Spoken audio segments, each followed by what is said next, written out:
Bonjour et shalom chers bien-aimés. Ici votre humble serviteur Jules Marley Kambi. Merci à vous tous qui venez de vous connecter au centre évangélique et complété.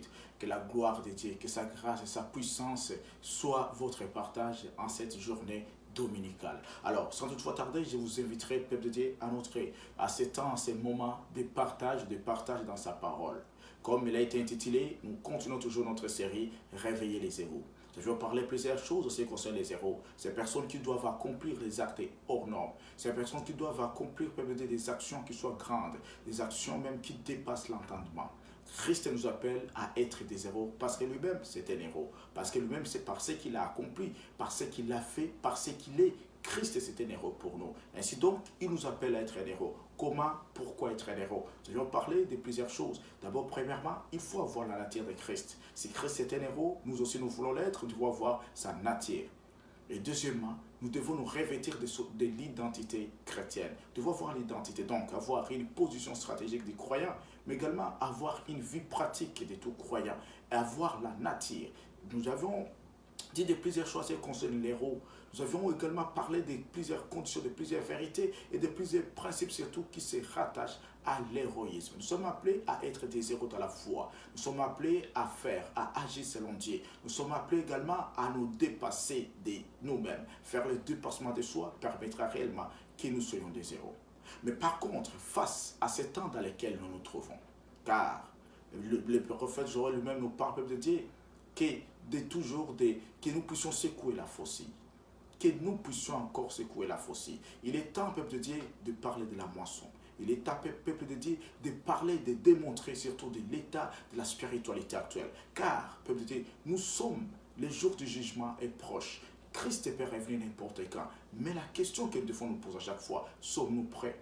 Ainsi donc, aujourd'hui, nous allons parler à ce concerne ces thèmes, ces sous-thèmes qui s'intitulent, peuple de Dieu, qui s'intitule que défrichez-vous, peuple de Dieu, défrichez-vous un champ nouveau dans les cœurs.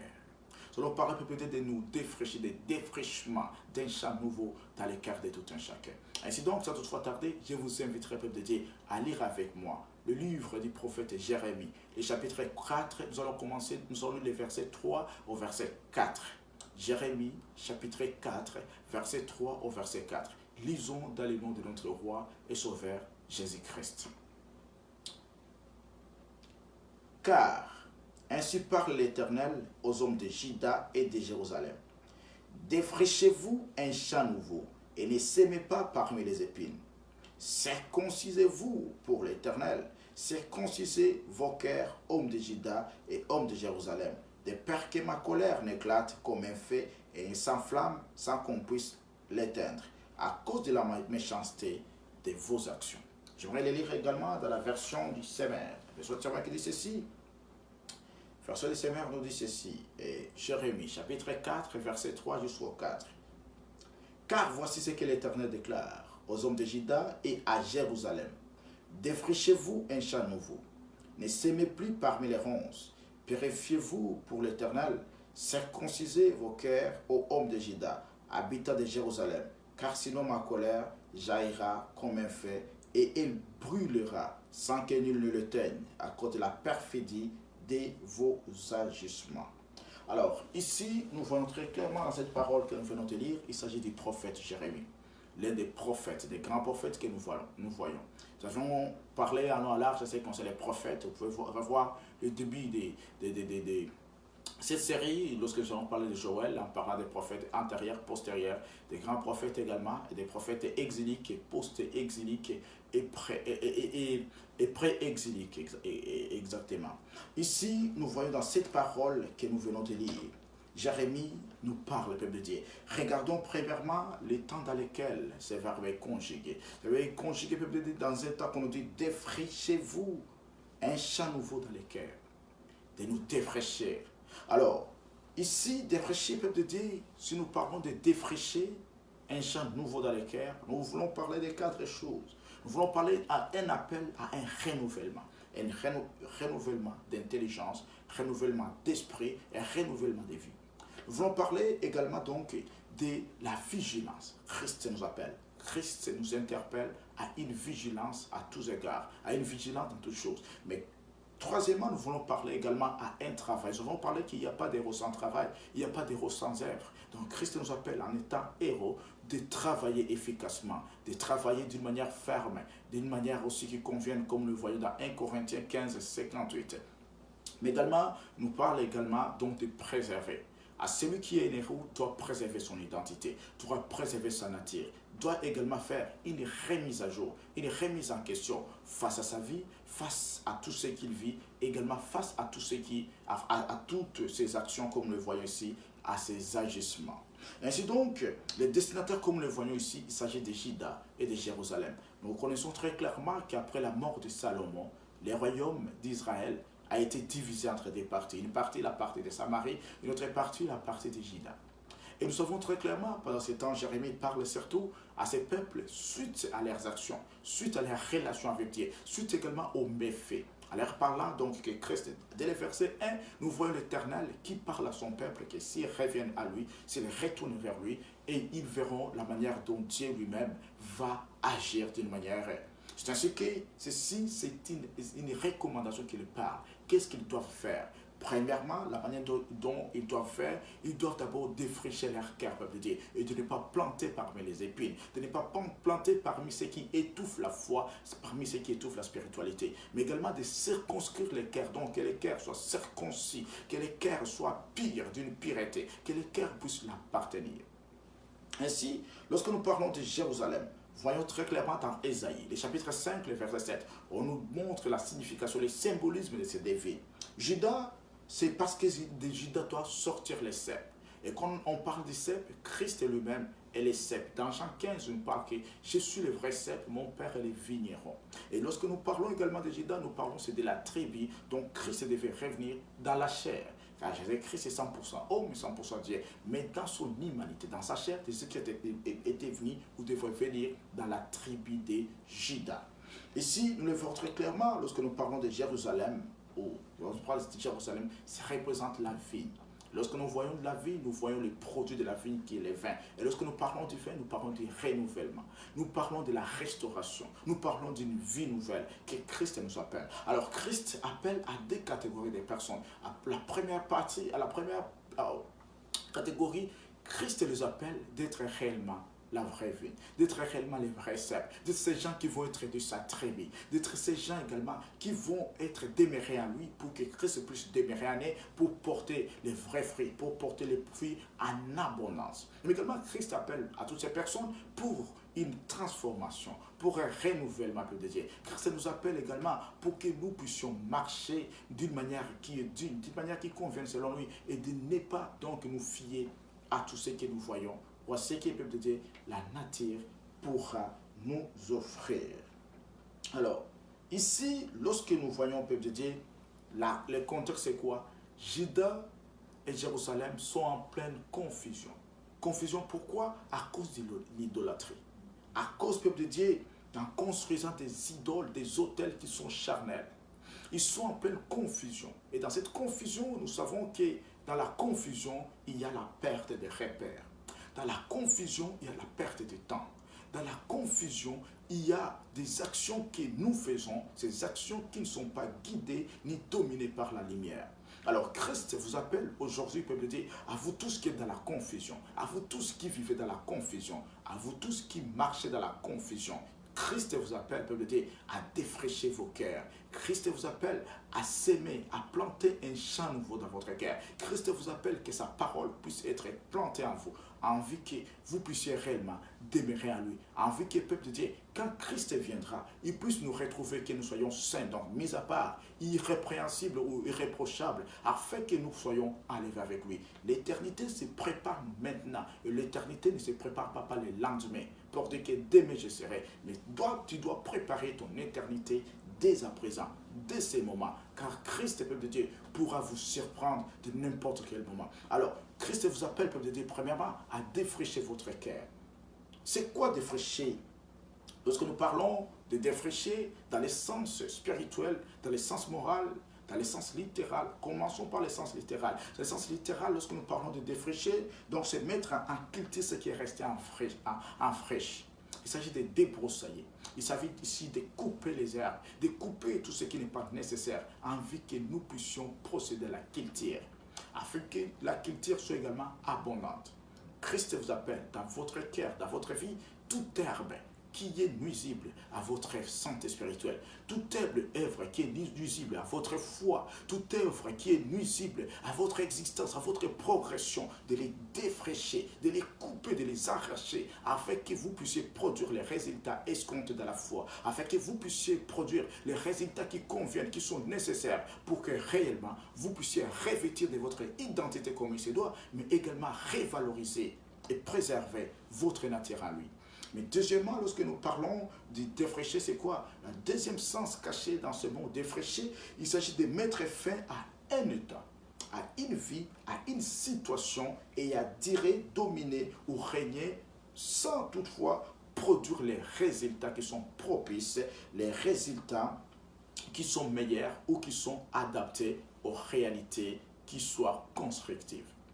Troisièmement, lorsque nous parlons de défricher, nous parlons donc de rendre propice à une culture, afin que cette culture d'abord soit premièrement prospère, mais également plus soit fertile. Christ vous appelle, peuple de Dieu, à une prospérité de la foi. Christ vous appelle à une fertilité, que vous soyez fertile dans vos œuvres, fertile dans ce que vous faites, fertile dans la vie que vous produisez, mais fertile également dans la relation que vous avez à lui. Alors, sans la relation sincère, la relation véritable, la relation qui convienne, on ne peut pas être fertile, peuple de Dieu. Il n'y a pas de fertilité. Ainsi, je t'appelle, cher bien-aimé, l'été est encore disponible. Oui, tu pourras vivre, tu pourras marcher dans la fertilité, dans la prospérité, si tu parviens à défricher ton cœur, si tu parviens à les débrousser. Mais quatrièmement, plutôt, il s'agit de débloquer et transformer une vie, une habitude jugée inutile, archaïque ou déphasée, en fidélité contre la stérilité, contre l'absence de progrès évidents ou l'absence d'une percée. Alors Christ vous appelle, peuple de Dieu, lorsque vous allez vous défraîcher, c'est pour que vous puissiez percer, c'est pour que vous puissiez connaître les progrès évidents, c'est pour que vous puissiez marcher comme il se doit et comme il se convient. Ce sont des réalités souvent que nous ignorons, mais des réalités qui sont nécessaires. C'est des réalités souvent peut-être que nous refusons de connaître, nous refusons peut-être d'admettre plutôt, mais qui sont nécessaires pour notre percée, pour notre foi, pour notre relation véritable et sincère avec lui. En dernier lieu, il s'agit de clarifier certaines choses et les mettre en ordre. Lorsque Christ nous appelle de défraîcher nos cœurs, il s'agit de mettre nos cœurs en ordre et de clarifier certaines choses. Je ne sais pas ce qui se passe dans ta vie. Je ne sais pas ce qui se passe dans ta relation avec Christ. Mais j'aimerais te dire, peuple de Dieu, que tout ce qui n'est pas encore en ordre, arrange-le. Tout ce qui n'est pas encore clair, tout ce qui t'empêche de progresser, tout ce qui t'empêche d'être fertile, tout ce qui t'empêche d'être prospère dans la foi, tout ce qui t'empêche de produire les résultats escomptés, peuple de Dieu, arrange-les. Arrange-les. Nous sommes le temps de la grâce et Christ est disponible. Celui qui vous appelle, celui qui vous recommande par cette parole est encore disponible pour vous écouter. Alors, la raison d'être de ces sermons, de ces messages, c'est quoi? Il y a au moins 4 raisons d'être. Premièrement, nous devons savoir que dans la nouvelle alliance, nous sommes les chants de Dieu, les diffuses de Dieu, mais également ses ouvriers, comme le font dans 1 Corinthiens 3, 9. Nous sommes les chants de Dieu. Christ nous appelle en état son chant, que nous puissions les défraîcher.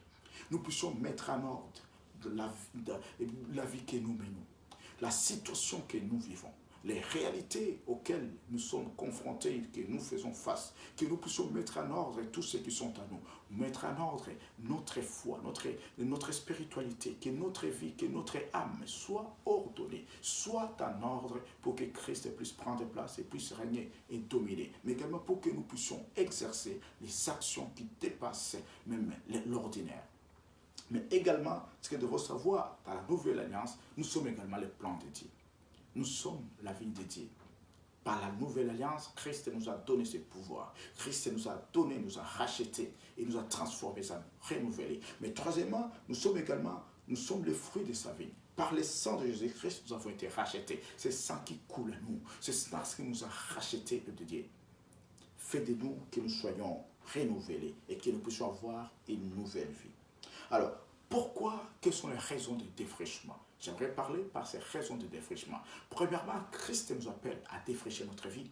Christ nous appelle peut-être à ne pas planter dans les épines. Pourquoi? Parce qu'il y a des défraîchissements, c'est tout cet appel lorsque les fruits deviennent insuffisants ou lorsqu'il y a manque de ressources spirituelles. Alors, j'aimerais, cher bien-aimé, que tu puisses t'observer, tu puisses voir la relation avec Dieu, tu puisses voir la manière dont tu as commencé avec Dieu, tu puisses voir les ailes, les courages que tu avais lorsque tu exerçais l'œuvre de Dieu, lorsque tu priais, lorsque tu faisais toutes choses, et lorsque ces ressourcements spirituels, peuple de Dieu, parviennent à manquer ou parvient à faire défaut dans ta vie, sachez qu'il est temps de défraîchir ton cœur. Il est temps de mettre en œuvre. Il est temps de dire d'arranger certaines situations qui manquent. Fais le bilan de ta vie, analyse ta vie, mais également regarde quelles sont les priorités de ta vie.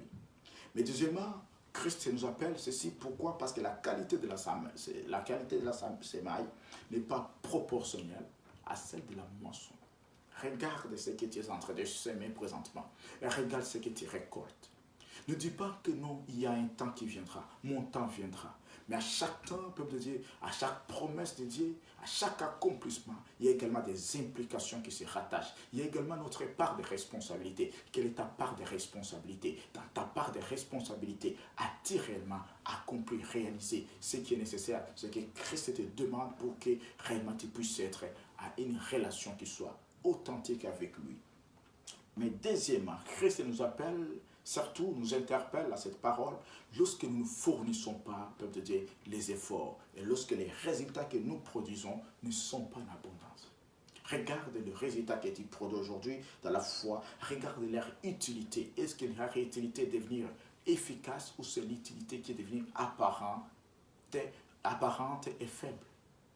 C'est la question que tu dois te poser à chaque fois que tu progresses dans la foi. C'est la question que tu dois te poser à chaque fois que tu progresses avec Christ. Est-ce que ta relation est-elle toujours centrée sur lui ou ta relation peut-être est-elle demeurée au rester des façades? Aujourd'hui, nous voyons plusieurs réalités, plusieurs choses. Beaucoup sont restés dans une relation de façade avec Christ. Pourquoi? Parce que leurs actions, leurs œuvres, leurs pensées, leurs paroles, leurs œuvres ne concordent pas, ne conviennent pas, peuple de Dieu, à ce que Christ nous appelle de faire.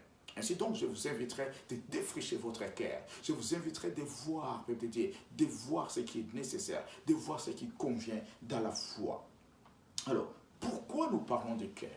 Pourquoi? Nous pouvons demander pourquoi nous pouvons défricher, peuple de Dieu. Nous pouvons planter un champ nouveau dans les cœurs. Premièrement, nous devons savoir que le cœur, c'est le centre de gravité du bien et du mal. Dans les cœurs, comme le voit peut-être dans l'Acte 6:45, Christ nous parle que c'est de l'abondance du cœur que la bouche parle. Mais dans nos cœurs, il y a des réalités, il y a une part qui soit positive et une autre part qui soit négative. Lorsque ton cœur peut être essuyé, il y a une part négative qui sort. Il y a des résultats, des actions qui sont négatives. Mais lorsque votre cœur, peut dire, est purifié, votre cœur est attaché à Christ, votre cœur marche avec Christ, est soumis à Christ, peut dire, soumis au principe divin, et vous allez voir que ce qui ressort, c'est ce qui est constructif. Vous allez voir que ce qui ressort, c'est bien. Vous allez voir que ce qui ressort ramène réellement à une relation fondée, une relation structurée, une relation réelle et authentique avec celui qui nous a appelés, avec celui qui nous a rachetés, à savoir Jésus-Christ. Alors nous parlons du cœur également parce que dans le cœur, c'est là où se trouve tout le centre de la vie. C'est ainsi que nous voyons dans Proverbe 83, le psaume. Salomon nous dit, garde ton cœur plus que toute chose, car de là vient le sentier de la vie. Alors tu dois garder ton cœur, mais pour garder ton cœur, tu dois le défricher. Pour garder ton cœur, tu dois l'examiner soigneusement chaque jour pour voir quelle est l'utilité. Tu dois également examiner les résultats que tu produis. Tu dois également regarder quelle est la relation, sur quelle base ta relation est structurée, sur quelle base ta relation est fondée. Alors, ce message peut te dire aujourd'hui, je vais finir par ce point, s'adresse à trois catégories. Le premier, s'adresse aux catégories des élis. Vous qui avez été élis, vous qui avez été élis par Christ. Alors, nous devons savoir que nous avons été élis pour une mission. Nous n'avons pas juste été élis pour l'honneur. Mais Christ nous dit très clairement, peut dire que lorsque nous apprenons à honorer Dieu, de nos actes, de nos actions, de nos biens, de toutes choses, peut dire, Dieu aussi va nous honorer en retour. Nous avons une mission, nous avons été appelés à être des rois, à régner, à dominer. Alors dans tes œuvres, dans ta mission, dans tout ce que tu fais, est-ce que réellement tu règnes avec Christ? Est-ce que réellement tu règnes selon les principes divins? Est-ce que réellement tu exerces l'autorité? Tu exerces, peut dire, ce que tu as reçu de Jésus-Christ? Mais également, je peux te dire, est-ce que tu produis les résultats escomptés? Quels sont les résultats que tu produis dans ton rang, dans les niveaux dans lesquels tu as été appelé? Mais également, deuxièmement, ça s'adresse aux rachetés, à tout ce qui a été racheté dans la foi. Nous n'avons pas été rachetés pour contempler les choses, pour contempler les merveilles, mais nous avons été rachetés pour progresser dans la foi. À cela, nous voyons trois choses, Christ recommande trois choses. D'abord, premièrement, de nous positionner dans la foi. Deuxièmement, de progresser dans la foi. Mais troisièmement, d'arriver dans une foi qui soit complète, une foi qui soit achevée. Nous avons reçu une foi qui a été transmise une fois pour toutes, comme le voit dans Jude 1:3. Nous avons reçu une foi qui a été transmise une fois pour toutes. Mais la foi nous a des implications, la foi des obligations. Nous devons progresser. Et non pas juste rester à contempler et dire que nous avons été sauvés et c'est fini. Non, nous devons toujours, peuple de Dieu, veiller sur nous, préserver sur nous, mais également marcher dans une nouveauté de vie. Troisièmement, ce message s'adresse aux appelés. Nous devons savoir qu'à tous ceux qui ont été appelés par Jésus-Christ, l'appel, la vocation que nous avons reçue, c'est à la fois un privilège, mais également c'est à la fois une responsabilité. Lorsque c'est un privilège, nous sommes appelés chrétiens, mais quelles sont nos responsabilités? Les responsabilités sont celles des héros. Nous avions parlé à long et à large dans les sessions qui sont passées. À vous tous, peuple de Dieu, qui voulez être des héros dans la foi, vous devez exercer vos responsabilités. Vous devez les remplir, vous devez les honorer également. Mais également, en dernier lieu, ce que nous devons savoir, ce message est un appel et une recommandation à trois niveaux.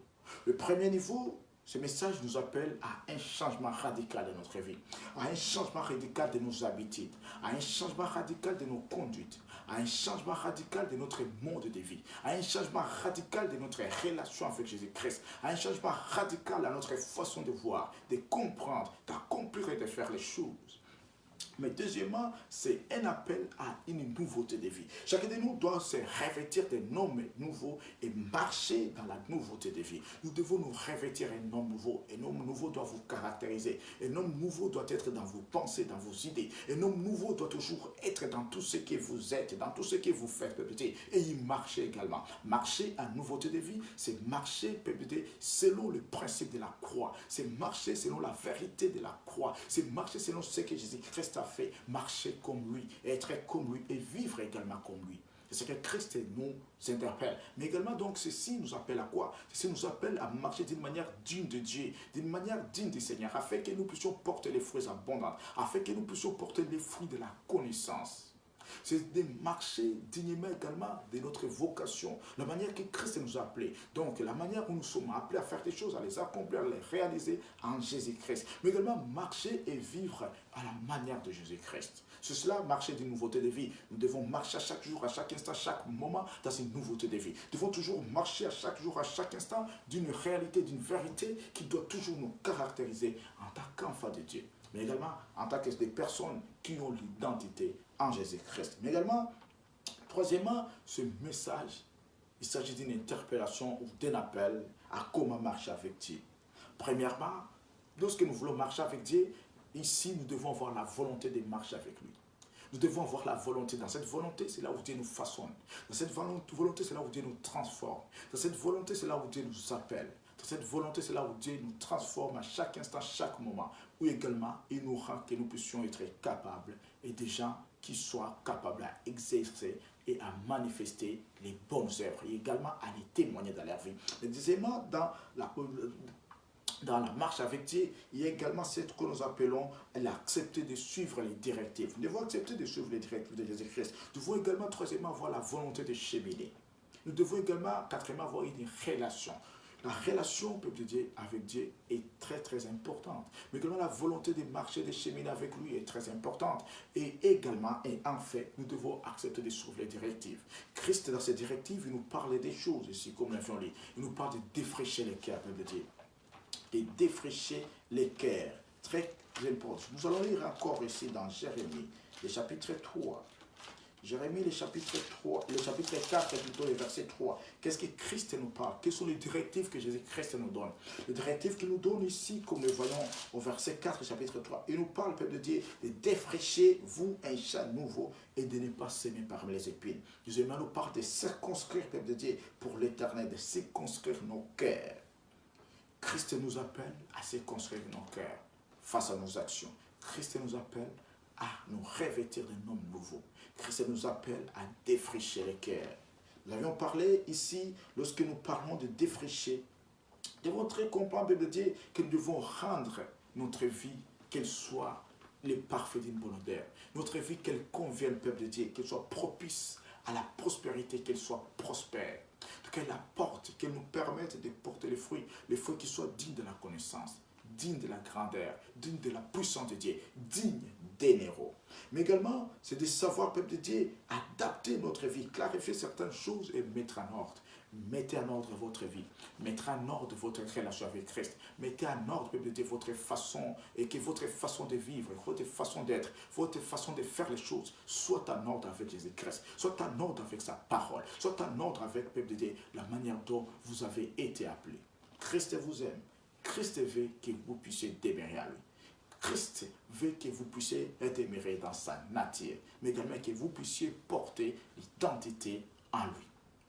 Peuple de Dieu, voici le temps qui arrive où Christ nous appelle à défricher nos cœurs. C'est le temps qui arrive où Christ nous appelle, peuple de Dieu, à porter les fruits en abondance. C'est le temps qui arrive où Christ nous appelle à demeurer à lui. C'est le temps qui arrive où Christ nous appelle à être fondé, à être enraciné à lui. Christ nous appelle à changer tout peuple de Dieu, changer radicalement nos vies, changer radicalement nos habitudes, changer radicalement tout ce que nous faisons et que nos actions puissent revêtir, puissent manifester sa gloire, son autorité. Christ nous appelle, peuple de Dieu, à manifester les progrès évidents, mais également la percée en lui. Et ces progrès évidents, nous les manifesterons lorsque nous défrichons nos cœurs, lorsque nos cœurs sont, peuple de Dieu, clairs, lorsque nous ne nous plantons pas dans la confusion, lorsque nous ne nous plantons pas dans les épines, mais lorsque nous demeurons et nous plantons en lui. Et la sémence, c'est laquelle? La sémence, c'est la parole de Dieu. Cette parole, elle est efficace, elle est vivante, peuple de Dieu. La parole, c'est la sémence. Plantons dans la parole, lisons la parole, c'est de cette façon que nous allons planter dans notre vie, c'est de cette façon que nous allons demeurer attachés à lui, c'est de cette façon que nous allons avoir la connaissance, c'est de cette façon également que nous serons capables de faire barrage à toute tentative, à tout piège, à toute stratégie de l'ennemi. Christ vous appelle à changer d'attitude. Christ vous appelle, peuple de Dieu, à moissonner. Et la moisson doit commencer par nous, doit commencer par notre bébé, ensuite pour aller dans notre entourage. Que Dieu vous bénisse très abondamment. À vous tous qui a été connectés au centre évangélique Complétite, pour votre bravo, pour votre amour. Aimez, commentez et partagez ces messages au plus grand nombre, afin que nous puissions tous en bénéficier et bénéficier de cette grâce. Que Dieu vous bénisse. À très bientôt par la grâce de Dieu. Merci beaucoup. On se revoit très prochainement par la grâce de Dieu. Bye.